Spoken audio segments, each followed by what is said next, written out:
নমস্কার ওনারে বেগুন ভালো আছেন না? আমি ভালো আছি। আজও আর গরম মধ্যে আর ভাই শাক বোনের জামাইছে ইদারে লগে কিছু ছোড়া হাড়া আয়োজন করলাম। চলুন কি কি রান্না করে জানানোর লগে শেয়ার করি।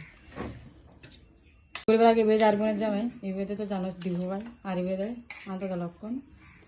চলুন কি কি রান্না করছি। এটা হয়তো পোয়া মাছ দিই, টমেটো দিই আর বেগুন দিয়ে নিচা মাছ দিই। পোয়া মাছ ভাজি, টমেটো, বেগুন দিয়ে নিচা মাছ, সালাদ আর ইন্দি তো পোয়া মাছ দিয়ে আলু দিয়ে হরবে ইন্দি আর ইন্দি যে হাঁসের মাংস বুনো আলু দি ফুলকপি দিয়ে আলু দি ভাজি। কিরে ভাই কি হস রান্নালে তোরা বহুত কষ্ট হইতস। তোরা আন্তরিকভাবে খুব খুশি জানাই, ধন্যবাদ জানাই। তোরা খুব আশীর্বাদ করি, তুই যেন আরো প্রতিবার ভালো ভালো হাওয়াত খারাস। কি হবে কি সুন্দর করে হয় ভাই কিছু হইবা না যেতে হবে তো প্রতিবার ভালো করে হাওয়া খাতে এনো না যেতে হবে তো ভালো করে কিন্তু বালা করে হাবাই ঠিক আছে কিন্তু কারার টাইমটা ওভারে গেল খুব দেরি করে একজনের মানুষ বুঝুন পড়িব ভাই, যারা আছে তারা বুঝিবেন।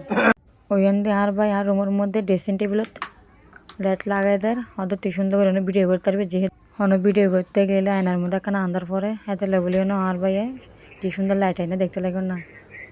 এখন ট্রাই করি স্যার লাইট জ্বলেননি, আসলে যখন জ্বলে খুবই সুন্দর লাগে দেখতে লাগে না। আর ভাইয়ের অসংখ্য ধন্যবাদ। আসলে আর কিন্তু 3 কালার আছে। নমস্কার।